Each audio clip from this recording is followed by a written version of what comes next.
नमो सिद्धाणं नमो आयर्याणं नमो उवज्झायाणं नमो लोये सौवसाहुणम्।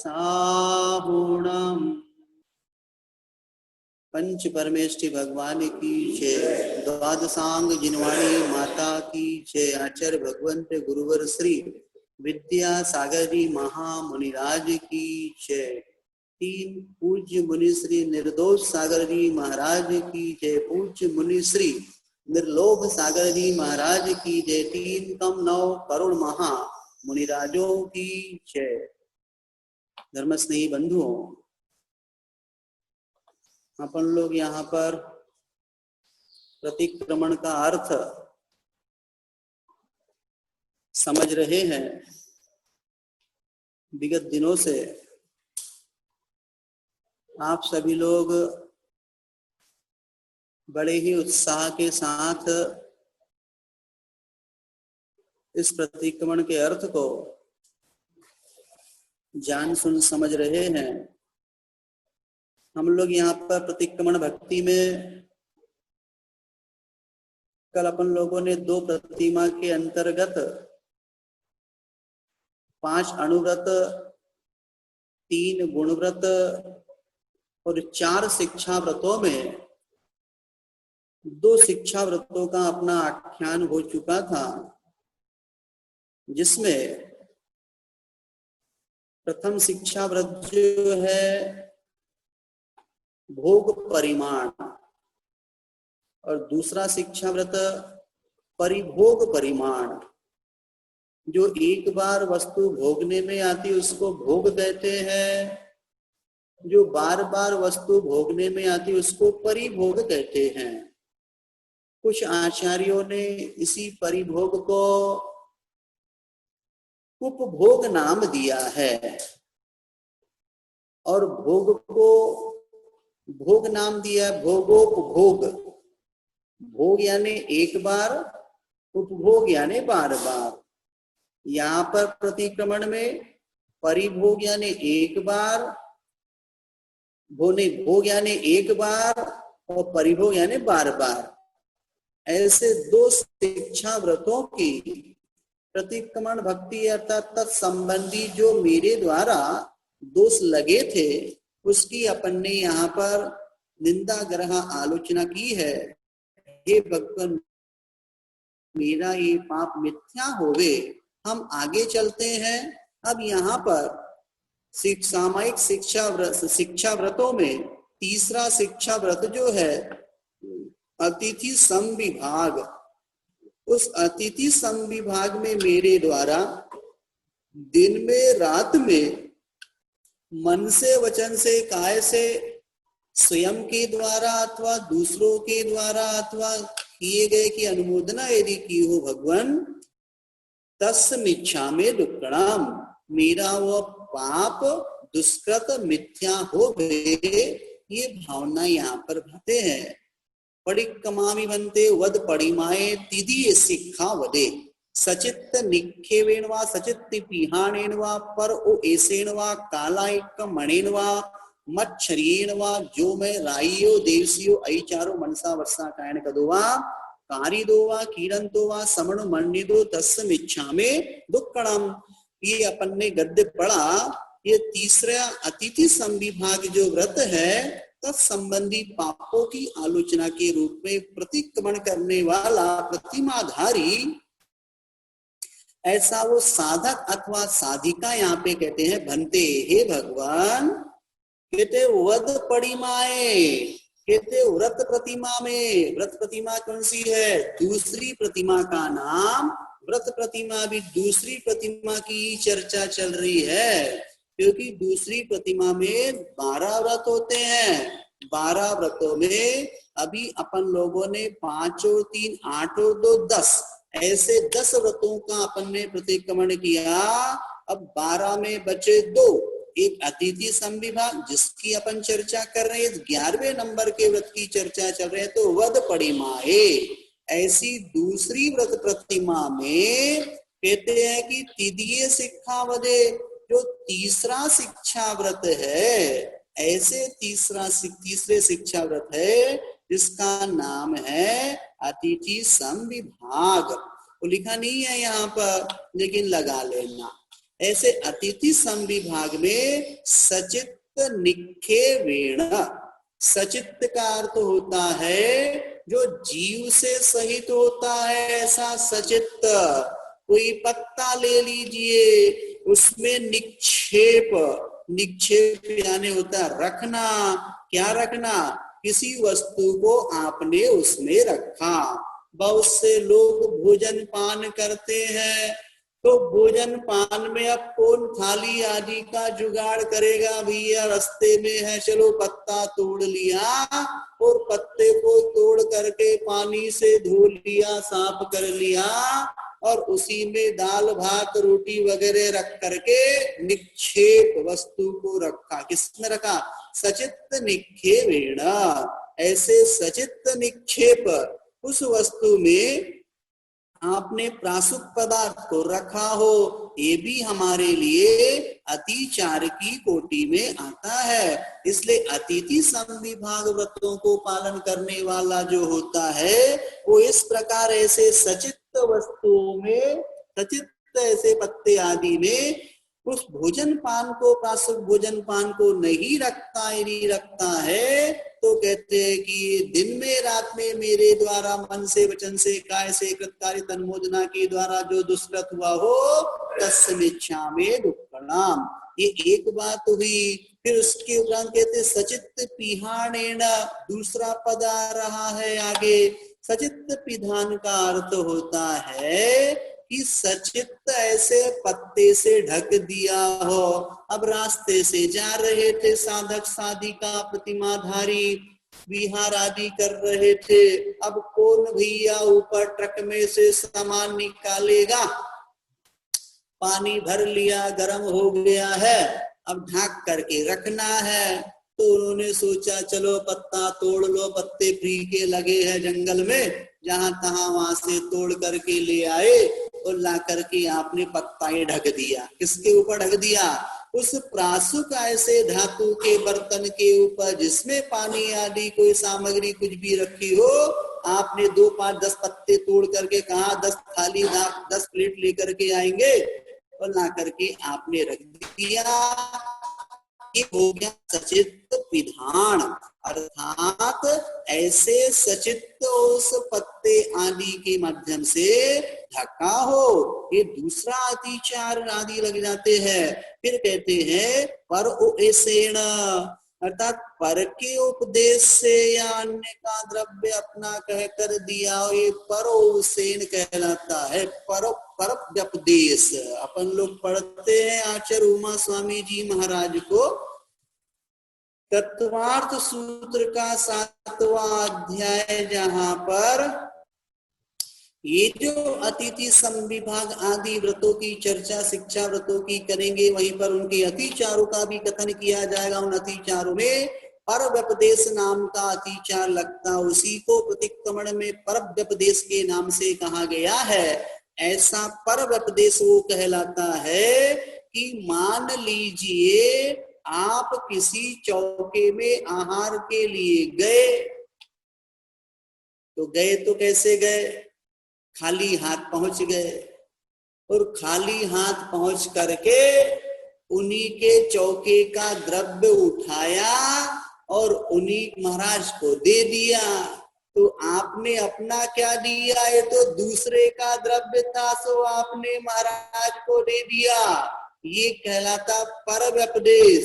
यदि आप व्रती हैं तो व्रती अपने पास से कुछ ना कुछ वस्तु लेकर के जाएगा और वो वस्तु ले जा करके महाराज माता जी त्यागी व्रती को चलाता है, तो कोई बाधा नहीं है। आप कह सकते हैं कि नहीं वो वस्तु महाराज लेते ही नहीं है जो हम लेकर के जाएंगे, कोई बात नहीं, आप लेकर के तो जाइए और ले जा करके वो वस्तु वहीं पर रख दीजिए और जो वस्तु वहां पर चल रही है महाराज माता जी त्यागी व्रती के लिए, वो वस्तु वहां पर उनको दे दीजिए और बैरंग खाली हाथ लौट करके आइए। नहीं तो ऐसा ना हो अपनी अपनी वस्तु लेकर के गए, वो वस्तु चली नहीं, वो तो वापस लौट करके वो अपने घर में लेकर के, ऐसा नहीं करना, वो वस्तु वहीं छोड़ देना।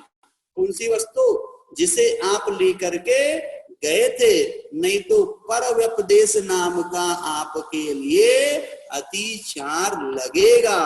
हमें ध्यान रखना चाहिए, यदि किसी के चौके में जाते हैं तो खाली हाथ नहीं जाना, अपना कुछ ना कुछ, एक मुट्ठी गेहूं, एक मुट्ठी चावल ऐसी ले जाना खड़ा, भला मत पकाना उसको आपको, हाँ, मूंगफली ले जाना 4 दाने क्या, लेकिन रख देना वहां पर, और जो चल रहा है वो वहां पर चला देना। किशमिश ले जाना अपने 4 दाने, लेकिन खाली हाथ मत जाना, कितना भी कैसा भी हो।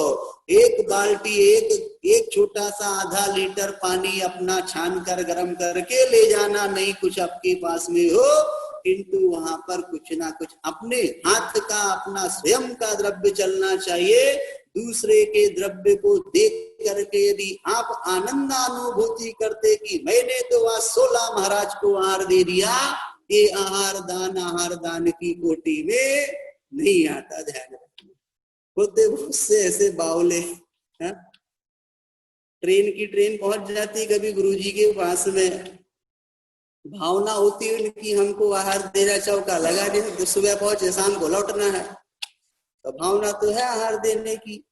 तो हर चौके सपना 16 मिल गया मंदिर का, पंचायती 16, हाँ, 16 भी अपना पहनना चाहिए, पंचायती नहीं यहाँ वहां का उठा के पहन लो, हाँ? अपने घर का 16 होना चाहिए, व्यवस्थित होना चाहिए। ट्रेन मोटर का 16 नहीं चलता, ध्यान रखना, नहीं तो प्लास्टिक की थैली में लेकर के चलो, वो भी 16 नहीं मानते। हाँ, 16 की अपनी परिभाषा की भी चर्चा करेंगे, उसके ऊपर बोलना है, अभी बहुत सी बातें आप लोगों को सभी चर्चा करेंगे। तब पहुंच गए एक चौके, लाइन से चौके लगे वहां, तो एक के बाद एक के बाद एक के बाद एक के, और एक गिलास देते जा रहा 16 महाराजों को आहार दे दिया। बोले हमने तो आहार दान दिया। भैया तूने अपना क्या दिया? तो बस मौन हो गया, मैंने अपना तो कुछ दिया ही नहीं। तो ये क्या, ये आहार दान की कोटि में नहीं आता है, पर व्यपदेश नाम का यहाँ पर ये अतिचार लगता है। अथवा जैसे मान लीजिए किसी व्यक्ति ने आपको कहा कि भाई साहब ये हमारे यहाँ की खीर चला देना महाराज जी को, तो आपने क्या ली, खीर तो ले ली, और लेकर के आपने चला दी, लेकिन आपने बोला नहीं कि महाराज ये खीर तो पड़ोसी की है, गुवाहाटी से आई है। कहाँ से आई है? हाँ, और अपने बिना गुवाहाटी वालों का नाम लिए खीर चला दी, तो ध्यान रखना आपको दोष लगेगा, महाराज ये मेरी नहीं है, ये गुवाहाटी वालों की मैं चला रहा हूँ, तो दोष नहीं लगेगा। नहीं तो तुम महाराज तो ये खीर भी चौके की है, ऐसा नहीं, बता करके आप चलाना। इससे आपके लिए पुण्य का लाभ मिलता है, और आपने दाता का नाम नहीं छुपाया, ये भी ध्यान रखना। नहीं तो दाता का नाम छुपा करके यदि आप काम करोगे तो ये अच्छी बात नहीं है, हमारे लिए दोष के हम भागीदार बनते हैं। फिर उसके उपरांत यहाँ पर परव्यपदेश की बात कहते हैं, कालायकमणिन्वा, काल का अतिक्रमण कर दिया। अब दान देने का समय था भैया 9:30-10 बजे का, और आप पहुंचे पानी लेकर के 12 बजे शुद्धि का, जबकि वो तो सामयिक का काल है। अब सामयिक के काल में आप उनको आहार के लिए उठाओ, तो ये आपने काल का अतिक्रमण कर दिया। जो जिस काल में कार्य कहा गया है, उस काल में उस कार्य को करना जरूरी है, नहीं तो हमारे लिए इस प्रकार के दोष आदि लगते हैं। एक काला एक कमेण निर्वा को फिर कहते हैं मच्छरी एणवा। ये 5वां पद रखा, मात्सर्य भाव। मात्सर्य भाव क्या है? होता बहुत सा अंदर ईर्ष्या जलन का परिणाम हो जाते हैं मात्सर्य के। जैसे मान लीजिए पड़गाहन के लिए कहा था कि मंदिर के सामने सब लोग आ जाएं पड़गाहन करने के लिए। अब अपन ने आ गए, पहले आओ पहले पाओ, जो पहले पहुंच गया उसको पहली जगह मिल गई। लेकिन पहली जगह मिलने के बाद भी आपके मन में ये भाव आ रहा है कि अमुक चंद को खड़े होने की जगह ना मिल पाए। ये जो आपके मन में भाव आ रहे हैं ये मात्सर्य भाव की कोटि में आता है। अथवा मान लीजिए आपके चौका 10 दिन से लग रहा था और तीसरे दिन किसी दूसरे के चौके में 3 दिन में आचार्य श्री को पड़गा करके ले गया, तो मन में भाव आ रहा कि देखो हम तो 4 महीने से चौका लगा रहे थे, हमारे यहाँ तो गुरुजी आए, इसके यहाँ गुरुजी आ गए। ये क्या है? ये भी मात्सर्य के भाव हो जाते हैं। इसलिए ऐसे भावों से बचना चाहिए। आहार देते समय भी कई प्रकार की ऐसे मात्सर्य आदि भाव आ जाते हैं। मैं ही चौका लगाऊंगा, दूसरा कोई चौका नहीं लगाएगा, ऐसे परिणाम भी मात्सर्य के आ जाते हैं। यदि मान लीजिए दानदाता जो वहां अनाउंसमेंट करने वाला है उसने आपका नाम नहीं लिया और आपके पड़ोसी का नाम ले लिया कि अमुक चंद ने इतने पैसे दान दिए, तो मन में मात्सर्य के भाव आ जाते, देखो मेरा नाम नहीं लिया और इसका नाम ले लिया। ये क्या है? अंतरंग में इस प्रकार के जो भाव आ जाते हैं आहार आदि के समय, अतिथि संविभाग व्रत में हमारे लिए अतिचार के कारण बनते हैं। तत्संबंधी हे भगवान जो मैं राइयो देवसियो, जो मेरे माध्यम से दिन में अथवा रात में अतिचार मन से, वचन से, काय से, कृत से, कार्य से या अनुमोदना से जो भी ऐसा पाप लगा हो, तस्मिच्छा में दुक्कड़ाम, मेरा वो पाप मिथ्या हो। ये यहाँ पर कहा। किसी ने याद किया।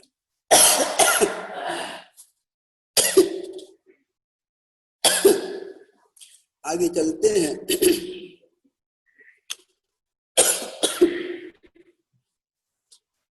अब यहाँ पर 12 व्रतों में 11 व्रतों की चर्चा हो गई।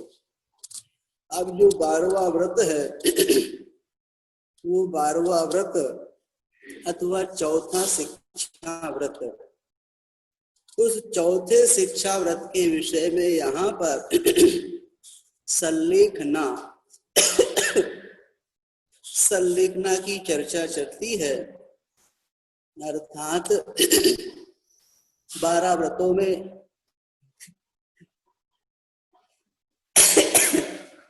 हाँ हो गया, 2 मिनट लगता है, 1 मिनट ठसका लग गया।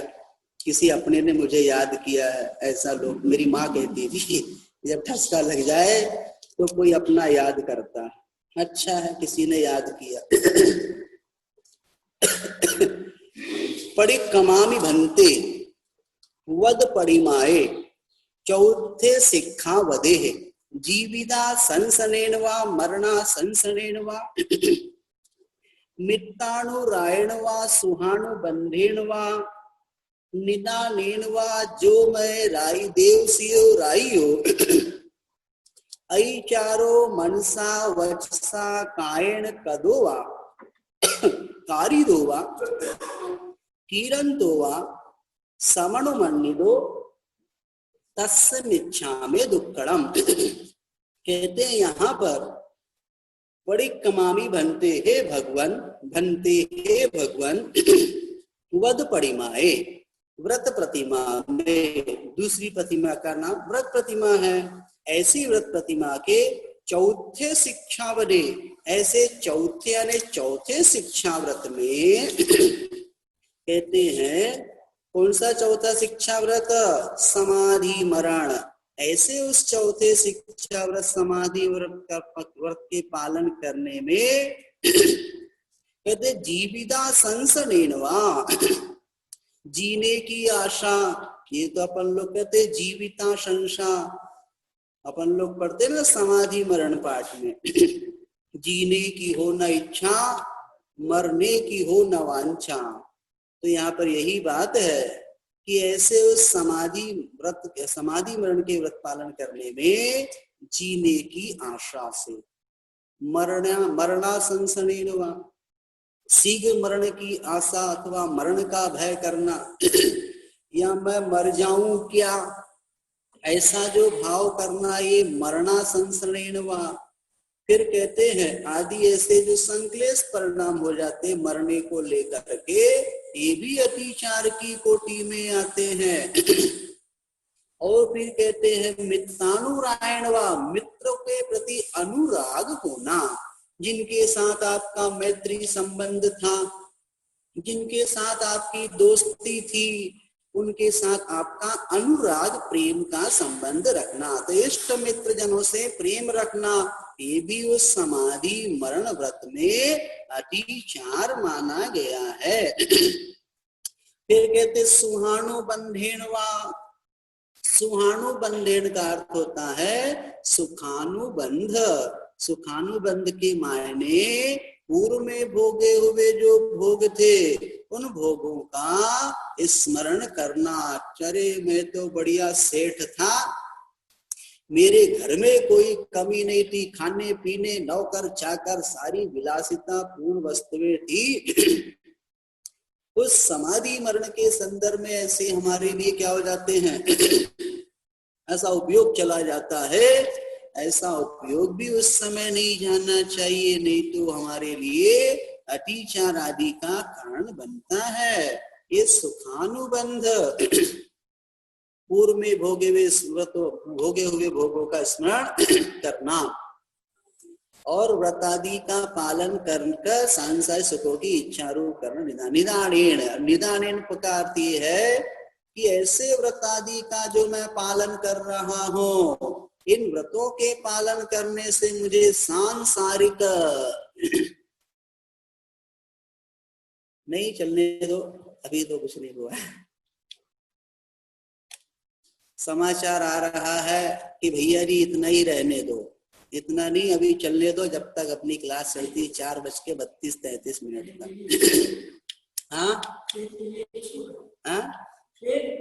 हाँ, मतलब उनको लग रहा है कि भैया को थोड़ा सा बोलने में दिक्कत जा रही है, इसलिए ऐसी रखते हैं। हो जाएगा, बोलते बोलते ठीक हो जाएगा।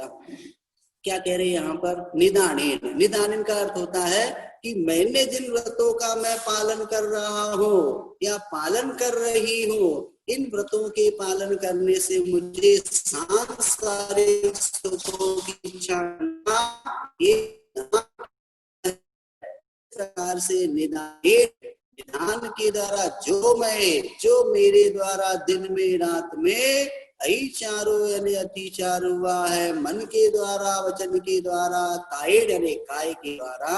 अब क्या है यहाँ पर, मन दुख प्रणिधानेनवा, अर्थात उस सामायिक प्रतिमा के पालन करने में मेरा जो मन था, उस मन का दुष्प्रणिधान हो गया। दुष्प्रणिधान का मतलब क्या हुआ, मन मेरा पंचेंद्रिय के विषयों में चला गया, कसायों में चला गया, हिंसा, झूठ, चोरी, कुशील आदि 5 पापों में चला गया।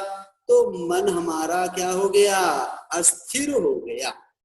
जिस मन को धर्म ध्यान में लगाना था, जिस मन के माध्यम से आपको धर्म ध्यान करना चाहिए था, वो मन जो है, वो मन धर्म ध्यान से हट करके आर्त और रौद्र ध्यान में चला गया। ये मन दुष्प्रणिधान हो गया, अतिचार है, ध्यान रखना। तत्संबंधी प्रायश्चित, तत्संबंधी प्रतिक्रमण कर रहे हैं प्रतिमाधारी कि मेरे द्वारा इस प्रकार मन का दुष्प्रणिधान हुआ, मन की अस्थिरता हुई। फिर कहते वाय दुष्प्रणिधान, वाय ने वचन, वचन का दुष्प्रणिधान हो गया था, वचनों के उच्चारण में शीघ्रता या मंदता हो गई। होता कभी कभी सामायिक पाठ पढ़ रहे हैं तो सामायिक करने से पहले भी सामायिक पाठ पढ़ा जा सकता है, या सामायिक के उपरांत भी सामायिक पाठ पढ़ सकते हैं, कोई बाधा नहीं है। अथवा बहुत से लोग सामायिक में नमोकार आदि का मंत्र जाप करते हैं, तो वो भी किया जा सकता है। लेकिन कभी कभी ऐसा होता है कि हम सामायिक पाठ पढ़ रहे हैं और पढ़ते पढ़ते कभी तो एकदम अपन धीमे धीमे पढ़ रहे थे, एकदम से फास्ट पढ़ने लगते, सत्वे सुमेत्ने गुण प्रमोदम क्लिष्टे सुजीवे सुकृपा परत्वम मध्यस्थमा विपरीत सदा महात्मा। अब फटाफट आपने पढ़ना शुरू करिए। ये क्या है? तो कहने का ये शीघ्रता, और ये इस प्रकार से शीघ्रता और इस प्रकार से जो मंद गति की मंदता जो है, ये भी हमारे वचनों के लिए, ये वचनों का दुष्प्रणिधान माना गया है। तो ऐसे हमारे लिए पढ़ते समय ध्यान रखना चाहिए कि एक जैसी व्यवस्थित लय में हमको पढ़ते जाना चाहिए, और उसकी भाव भाषणा भी आपको होनी चाहिए। कभी कभी बड़ी आपाधापी जल्दी जल्दी का काम होता तो फट फट फट फट फट अपन पढ़ते हैं, तो वो हमारे लिए वचनों की उच्चारण में ये शीघ्रता मंदता होने से ये वचनों का दुष्प्रणिधान माना गया है। अथवा पढ़ते पढ़ते स्खलन हो जाता है, कहीं छोटी मात्रा के स्थान पर बड़ी मात्रा बोल देते हैं, कहीं ह्रस्व के स्थान पर दीर्घ हो जाता है, कहीं विसर्ग छूट जाता है, तो कहीं रेप छूट जाती है, तो कई प्रकार से इस प्रकार अनुस्वार छूट जाते हैं। तो ये भी वचनों का दुष्प्रणिधान माना गया है। अथवा पढ़ते पढ़ते अपन क्या हो जाता है कि पढ़ रहे हैं और पढ़ते पढ़ते कभी कुछ का कुछ भी बोलने लगते हैं, वो आगे चला जाए, वो आगे आएगा, इसमें आपके स्मरण में चला जाएगा। तो कहने का आशय इस प्रकार से वचनों की दुष्प्रवृत्ति होती है। हम जब वचनों के माध्यम से इस प्रकार कोई सामायिक पाठ पढ़ रहे हैं और उसमें कुछ दूसरी ही बात बोलने लग जाए कि रामचंद्र जी कहाँ चले गए। अब कोई व्यक्ति होगा रामचंद्र जी उनके साथ में, अब ये सामायिक कर रहे हैं कि रामचंद्र जी का स्मरण कर रहे हैं, अपने उनका वचनों से बात कर रहे हो, तो ये भी इस प्रकार से वचनों के उच्चारण की अशुद्धि या वचनों का दुष्परिधान माना गया है। फिर काय दुष्परिधान वा, अब सामायिक में बैठे तो थे आप व्यवस्थित आसन लगा करके, किंतु अब यहाँ पर आपके लिए बार बार आसन बदल रहे हैं, घुटना दर्द हो रहा तो ऊपर नीचे कर रहे हैं, हिल रहे डुल रहे हैं, ये क्या है? ये सब काय की दुष्चेष्टा मानी जाती है। हाथ आपका व्यवस्थित ऐसा रखा हुआ था सामायिक पाठ में, अब अंगड़ाई आई तो आप अंगड़ाई लेने लगे, ये क्या? ये काय की दुष्चेष्टा मानी जाती है। इस प्रकार से अपने काय की दुष्चेष्टा नहीं होनी चाहिए। इसका भी साधक और साधिका प्रतिमाधारियों को ध्यान रखना चाहिए, क्योंकि जितनी आपकी काय की संयमित स्थिति रहेगी, जितनी आपकी काय की सौम्यता रहेगी, उतना आपको पुण्य का लाभ मिलेगा और आपके असंख्यात गुणी कर्मों की निर्जना होगी। ये हमारे लिए बहुत मायने रखा करता है, इसलिए इन सब बातों का हमको ध्यान रखना चाहिए। इस प्रकार से ये यहाँ पर काय दुष्परिधानेन कहा। अब उसके उपरांत कहते हैं अनादरेण। अनादरेण का अर्थ होता है अनादर।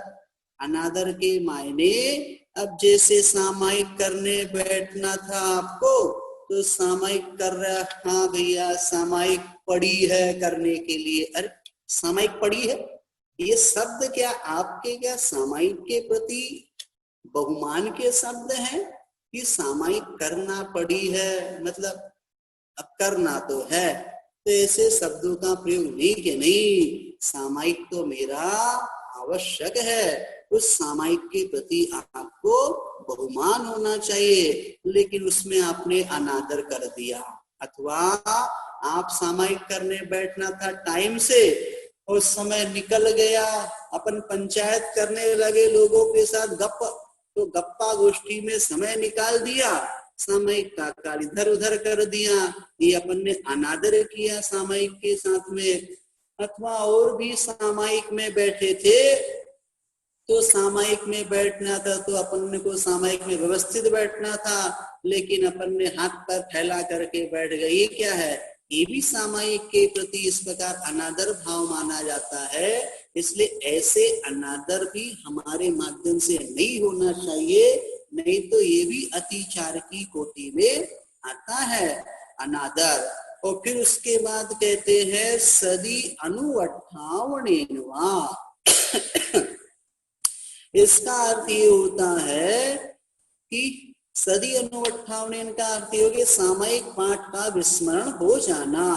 आप पढ़ रहे थे और पढ़ते पढ़ते आप पढ़ रहे थे सामयिक पाठ पहुंच गए। स्वयंभू स्तोत्र में होता कभी कभी कुछ एक जैसे शब्द आ जाते हैं, तो एक जैसे शब्द आने पर अपन आगे पीछे हो जाते हैं, तो सामयिक पाठ में आगे पीछे हो जाते हैं।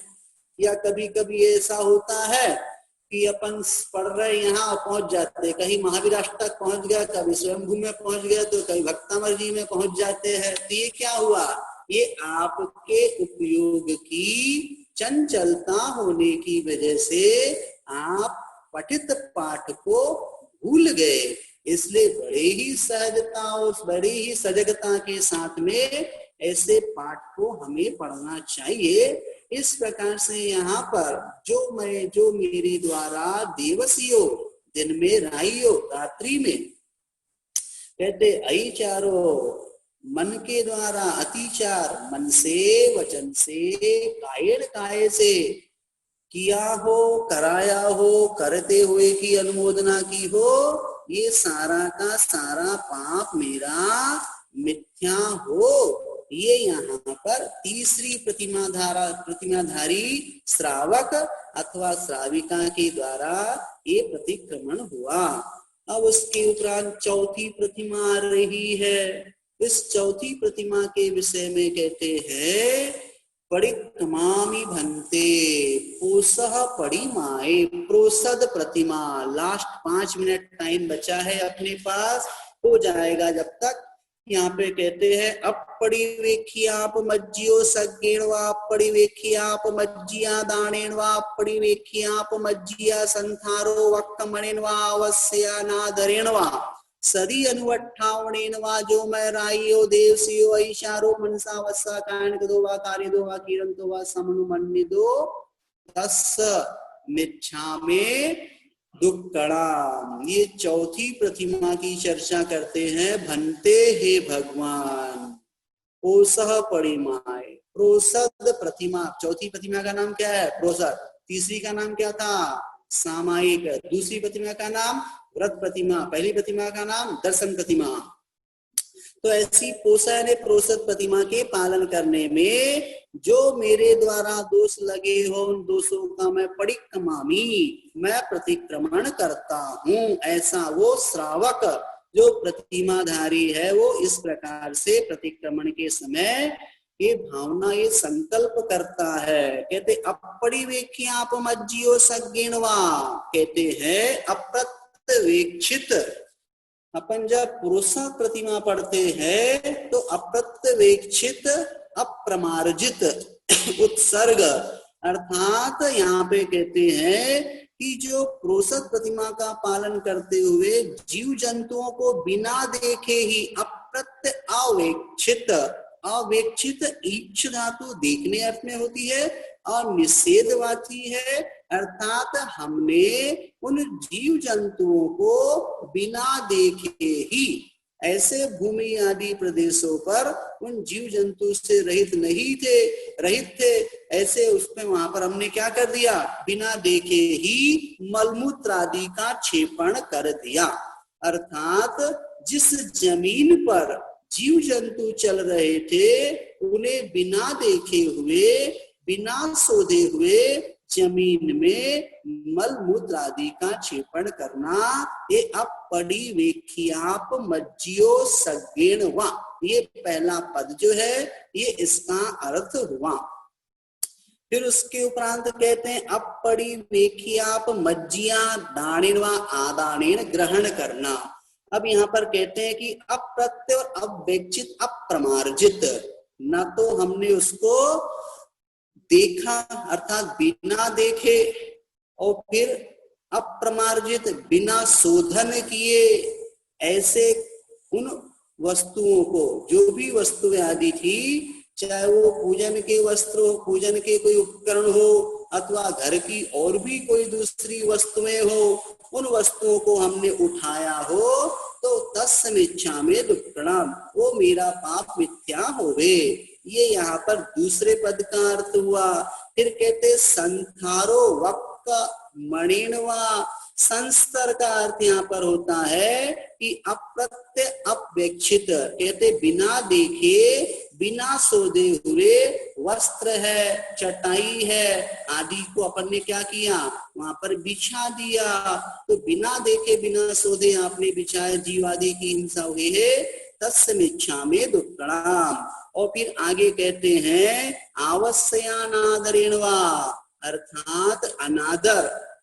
अब भूख से व्याकुल होकर के हमने आवश्यक जो आवश्यक कार्य थे उन आवश्यक धर्म के कार्यों को तो उत्साह से रहित होकर के अपन ने किया। ये क्या किया, ये अनादर पूर्वक आपने कार्य किया। और फिर कहते सदी अनुवट्ठावणेन वा, अर्थात स्मृति अनुपस्थान हो जाना, अर्थात करने योग्य जो आवश्यक कार्य थे उन कार्यों को भूल जाना, ये पांचवें पद का अर्थ है। इस प्रकार से अपने आवश्यक कार्यों को भूल जाने से हे भगवान मेरे द्वारा दिन में रात में मन से वचन से काय से तन मुद्रा से जो पाप लगा तस्मिच्छा में दुक्कड़म। इस प्रकार से यहाँ पर ये चौथी प्रतिमा के प्रतिक्रमण का अपन ने अर्थ समझा। पांचवी प्रतिमा के अर्थ को अपन कल समझेंगे। समय आप लोग का हो गया। सभी को जय जिनेन्द्र। 9 बार नमोकार मंत्र पढ़ करके अपनी निष्ठापना कर लेना। ओम